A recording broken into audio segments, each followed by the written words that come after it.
अस्सलाम वालेकुम स्टूडेंट्स, आज हम कंटिन्यू करेंगे अपने चैप्टर नंबर 6 को।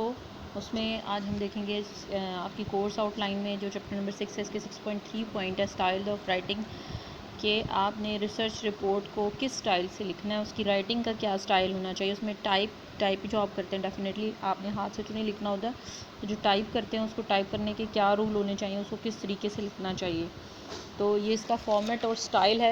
इसके डिफरेंट पॉइंट्स हमने डिस्कस करने हैं। ये आपकी बुक में है पेज 204 पे। इस पे है फॉर्मेट एंड स्टाइल। इसका सबसे पहला पॉइंट है most research reports consistently follow a selected system for format and style. ज़्यादातर रिसर्च रिपोर्ट्स जो हैं वो एक पर्टिकुलर सिस्टम या एक फॉर्मेट जो है वो फॉलो करते हैं, जो एक पूरा तरीक़ाकार उसमें लिखाया आपको दिखाया जाता है कि ये रूल्स हैं जो आपने फॉलो करने हैं। Format refers to the general pattern. Format क्या होता है? एक जनरल पैटर्न होता है जो आपको दे दिया जाता है ऑफ ऑर्गेनाइजेशन एंड किसी भी ऑर्गेनाइजेशन का, इंस्टीट्यूशन का। जैसे आपकी यूनिवर्सिटी BZU है तो वो BZU जो है वो अपने एक पर्टिकुलर पैटर्न देती है रिसर्च रिपोर्ट्स को टाइप करने के लिए कि इस टाइप की होनी चाहिए। And arrangement of the report, और उस रिपोर्ट की अरेंजमेंट भी तय कर दी जाती है कि क्या चीज़ पहले और क्या चीज़ बाद में आएगी। थर्ड पॉइंट है style refers to the rules of spelling. Style क्या होता है जी? आपने उसमें देखना होता है कि रूल्स क्या होंगे, स्पेलिंग ठीक लिखनी होनी चाहिए, जो वर्ड्स हैं और आपने जो जुमले लिखे हैं वो इंग्लिश के रूल्स के मुताबिक लिखे हुए हों। कैपिटलाइजेशन जो है वो अकॉर्डिंगली होनी चाहिए कि आपका जब फर्स्ट सेंटेंस का पहला लफ्ज़ शुरू हो रहा है तो वो लफ्ज़ जो है वो कैपिटल होना चाहिए। इसके अलावा पंचुएशन जो है वो आपकी सही होनी चाहिए। पर्टिकुलर जगह पे आपने फुल स्टॉप लगाया हो, कॉमा लगाया हो, सेमी कॉलन हो, इस तरह की चीज़ें। And typing followed is preparing the report. और टाइपिंग में इन्हीं चीज़ों को, रिपोर्ट को प्रिपेयर करते वक्त आपने फॉलो करना होता है। फोर्थ पॉइंट है वाइल स्पेसिफिक फॉर्मेट्स में very in terms of specific headings. Different universities organisations के डिफरेंट फॉर्मेट्स होते हैं जो एक दूसरे से मुख्तलिफ हो सकते हैं। वेरी का मतलब होता है मुख्तलिफ हो जाना। In terms of specific headings included, हर एक के फॉर्मेट के मुताबिक उसमें स्पेसिफिक हेडिंग्स इंक्लूड की जाती हैं। All research reports follow a very similar format. तमाम तर रिसर्चेस का नियर अबाउट एक जैसा ही फॉर्मेट होता है।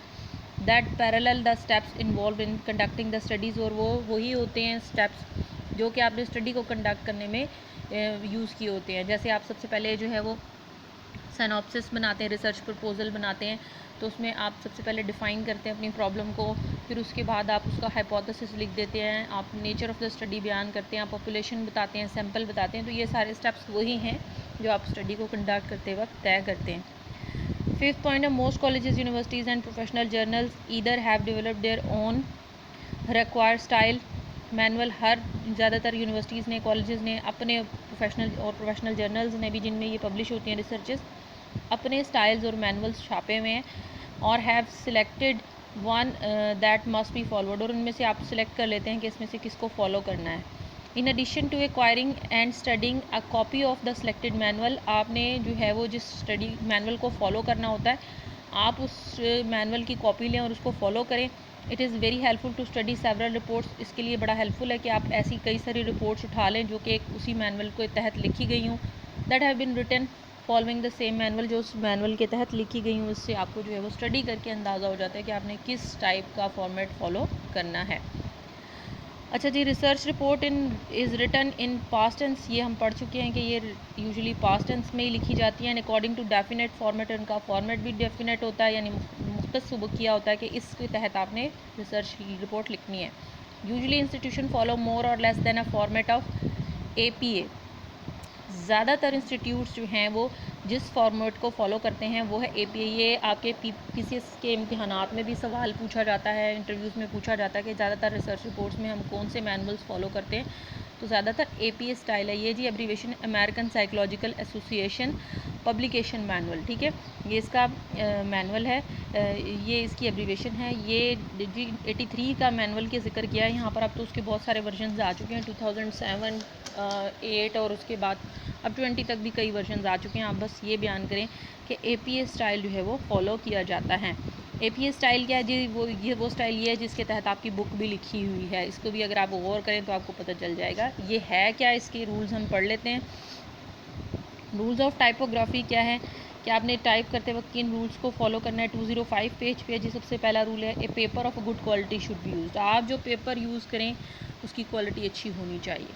साइज़ क्या होना चाहिए पेपर का? The size of a paper should be 8.5 by 11 inches, ठीक है, इतना होना चाहिए। और या आप सेंटीमीटर्स में इसको डिफ़ाइन कर दें तो 22 सेंटीमीटर्स बाय 29 सेंटीमीटर्स का पेपर होना चाहिए। ये पेपर कितना बनता है? ये अमूमन A4 साइज़ पेपर है, जो आपके नोट्स जिस पे फ़ोटो कॉपी हुए होते हैं अमूमन इस साइज़ का ही ये पेपर होता है। The weight of the paper should be 90 grams, 90 ग्राम उसका वेट होना चाहिए, इससे ज़्यादा हैवी नहीं होना चाहिए।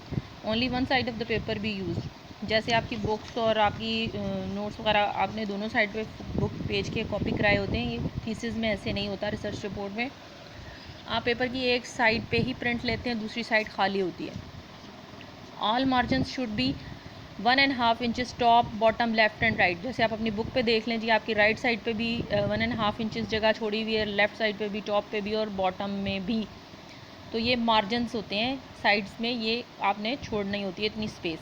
All matters should be double spaced, और उसके अलावा आपके तमाम तर जो है वो कंटेंट, ये जो लाइंस में आपके देखिए लिखा हुआ है, ये इसमें डबल स्पेसिंग है। यूजुअली 1.5 या डबल स्पेस होती है, ये डबल स्पेस रखनी होती है आपने। जैसे all matter should be double space, ये लाइन और नीचे वाली लाइन है at the end of the line, इन दोनों लाइन के दरमियान डबल स्पेस है, इतना फासला मौजूद है। At the end of the line word should not be divided, आपकी लाइन के आखिर में जो लफ्ज़ हैं वो डिवाइड नहीं हुए होने चाहिए, यानी DIVI एक लाइन में लिखो, DED अगली लाइन में चला जाए, no. All the words should be in the same line. All pages of preliminary sections are numbered, आपका जो प्रिलिमिनरी सेक्शन होता है, जैसे मैंने अपने थीसिस में आपको दिखाया था कि शुरू का जो हिस्सा होता है उसमें जिसमें आप पेज आपने जो है वो अपने देने होते हैं कि पेजेस ये हैं, इनके नंबर ये हैं, टेबल है, लिस्ट ऑफ कंटेंट है, इस तरह की चीज़ें जो उसमें मौजूद होती हैं उनके आर नंबर, लेकिन उनको नंबर हम देते हैं पेजेस को, लेकिन नंबर कैसे दिए होते हैं? स्मॉल रोमन न्यूमेरल्स होते हैं, जैसा कि इसकी मिसाल आपके सामने लिखी हुई है। न्यूमेरल स्मॉल न्यूमेरल्स में ये लिखा हुआ है 1, 2 एंड 3। आप अपनी बुक में भी देखें तो आपके जो बुक के जो टाइटल पेज है और उसके अलावा जिसमें प्रीफेस लिखा हुआ है और लिस्ट ऑफ कंटेंट्स है, इन पेजेस के जो है वो नंबरिंग आपको 1, 2, 3 करके नहीं बल्कि रोमन न्यूमेरल्स में दी हुई होगी। नेक्स्ट पॉइंट है the inner title page do not number, जो आपका टाइटल पेज होता है उस पर नंबर नहीं लगा होता। आप अपनी बुक पे भी देखें तो भी आपको पता चलेगा कि टाइटल पेज के ऊपर कोई नंबर नहीं लगा होता। And is counted is page number 1, और ठीक है रोमन में ये एक पहला पेज जो है वो काउंट होता है। The page beginning chapter 1 is page 1, जब आपका चैप्टर 1 स्टार्ट होता है तो उसका जो पहला नंबर पेज होता है वो पेज नंबर 1 होता है actual, but has no number type on it, लेकिन उस पर नंबर टाइप नहीं हुआ था। जैसे आपकी बुक भी आप देखें, आपका जब चैप्टर स्टार्ट होता है तो उसका जो पहला पेज होता है उसके ऊपर नंबर नहीं टाइप हुआ होता, ये टाइपिंग का रूल है। फिर next an indent of 7 spaces should be used at the beginning of the paragraph, आपका जब भी पैराग्राफ स्टार्ट होगा तो उसके स्टार्ट में आपने 7 स्पेसेस की जगह छोड़नी है। जैसे कि आप ये नीचे देख लें, टाइप्स ऑफ रिसर्च रिपोर्ट्स लिखी हुई हैं, इसमें जो पैराग्राफ स्टार्ट हो रहा है तो आप देखें इतनी सी जगह स्टार्ट में खाली छोड़ी हुई है। ये 7 स्पेसेस जो हैं वो कर्सर टाइपिंग के जो होते हैं, टाइपराइटर के टाइप आपके जो कंप्यूटर पे बना हुआ होता है उसको 7 दफ़ा आप प्रेस करें तो इतनी स्पेस छूटती है। ये इंडेंट 7 स्पेसेस आप उसमें छोड़ते हैं। Should be use eight the beginning of paragraph, जब आप कोई कोटेशन शुरू करें तब भी आपको 7 स्पेसेस छोड़नी होती है, या आपने कोई पेज के एंड में फुट नोट देना होता है, किसी चीज़ की छोटी सी एक्सप्लेनेशन लिखनी होती है तो भी आप इतनी स्पेस छोड़ते हैं। And the last one, the final type report should be proved carefully, जो आप टाइप कर दें पूरी रिपोर्ट उसको केयरफुली जो है वो रीडिंग करें कि उसके अंदर कोई गलती ना रह जाए। यहाँ तक तो हम कुछ स्टाइल और फॉर्मेट की हमने बात की कि क्या स्टाइल होना चाहिए, क्या फॉर्मेट होना चाहिए, और उसी के अकॉर्डिंग जो है वो हम फॉलो करते हैं। नेक्स्ट हमारे पास है टाइप्स ऑफ रिसर्च रिपोर्ट्स। हमारे पास रिसर्च रिपोर्ट्स जो हैं वो कितनी टाइप्स की होती हैं?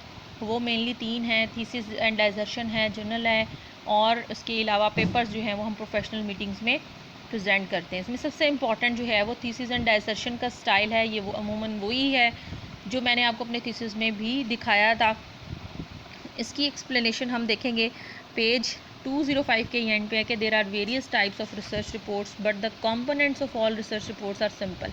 मुख्तलिफ रिसर्च रिपोर्ट्स के स्टाइल्स हैं, आपको मैंने भी बताया, लेकिन उनके अंदर कंपोनेंट्स यानी उनके अंदर जो चीज़ें डली हुई होती हैं कि प्रिलिमिनरी पेजेस क्या होंगे, उनमें क्या चीज़ शामिल होगी, main body of the report में क्या होगा, वो नियर अबाउट सेम होती हैं। Depending upon its form the report में बी डिवाइडेड इंटू सेक्शंस।